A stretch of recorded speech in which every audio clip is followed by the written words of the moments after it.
সাকিব আল হাসান মাঠে ফিরেছেন। সবার আগ্রহ ছিল যে লঙ্কা টি10 সুপার লিগে সাকিব কেমন করেন। কিছুদিন আগে আবুধাবি টি10 খেলেছেন, সেখানে ব্যাটে বলে যে খুব ভালো করেছেন তেমনটা বলা যাবে না। তবে এখানে আগ্রহটা বেড়েছিল কারণ সাকিব বাংলাদেশের হয়ে ওয়েস্ট ইন্ডিজে খেলতে পারেননি।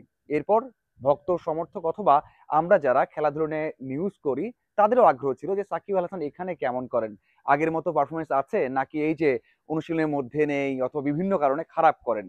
প্রথম ম্যাচ সাকিব আল হাসান দুর্দান্তভাবে শুরু করলেন।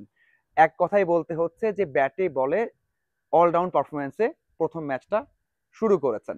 বল হাতে 1 ওভার বল করেছেন, 7 রান দিয়েছেন। যেহেতু টি10 ম্যাচ, সেখানে 1 ওভারে 7 রান মানে অনেক ভালো বল করেছেন। 2টা বল ডট দিয়েছেন, 3টে সিঙ্গেল দিয়েছেন, ওই একটা 4 খেয়েছেন।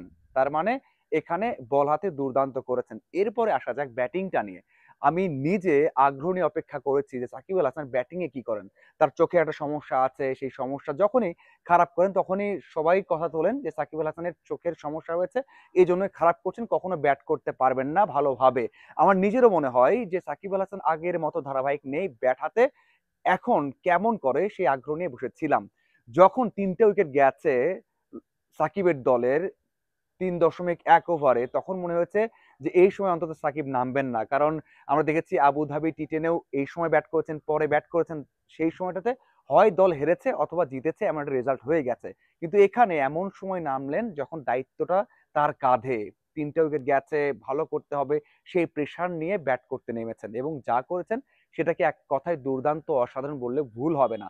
8টা বল ফেস করেছেন, রান করেছেন 20, 250 তার স্ট্রাইক রেট। এই সাকিবকে দেখে বলার উপায় নেই যে সাকিব আল হাসান অনেকদিন অনুশীলনে নেই, অথবা চোখের সমস্যা আছে, অথবা মানসিকভাবে সমস্যার মধ্যে আছে, অথবা ক্রিকেটের মধ্যে নেই। কোনোভাবেই বলা যাবে না।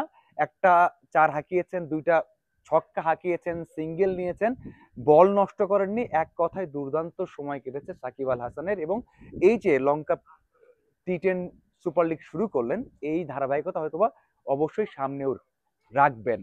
এই যে বাংলাদেশে হয়ে খেলতে পারবেন কি পারবেন না সেই সমস্যার মধ্যে যে খুব একটা সমস্যার মধ্যে পড়েননি বা মানসিকভাবে ব্যাকফুটে যাননি, সেটা কিন্তু একটা প্রমাণ এই টি10 সুপার লিগটা। অবশ্যই সাকিব কখনোই, আমরা সবসময় দেখেছি, যখনই কোনো আলোচনা হয়েছে, সমালোচনা হয়েছে, তখন কিন্তু আরো বেশি ভালো করেছেন। হয়তোবা তেমনই একটা তাড়না কাজ করেছে সাকিবের মধ্যে এবং ভালো করছেন। এখন দেখার অপেক্ষা যে এই ধারাবাহিকতা রাখতে পারেন কিনা। হয়তোবা টি10 ম্যাচ যে কোনো সময় ভালো করতে পারেন, খারাপ করতে পারেন, এটা হতেই পারে।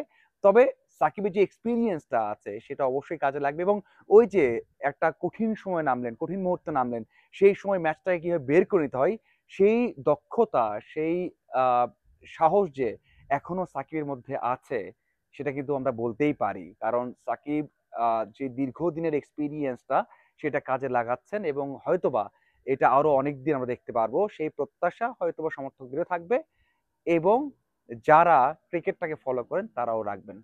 দেখার অপেক্ষা সাকিব সেই কাজটা করতে পারে কিনা। ধন্যবাদ সবাইকে সাথে থাকার জন্য। আশা করি আরো আপডেট এবং বিশ্লেষণে হাজির হয়ে যাবো।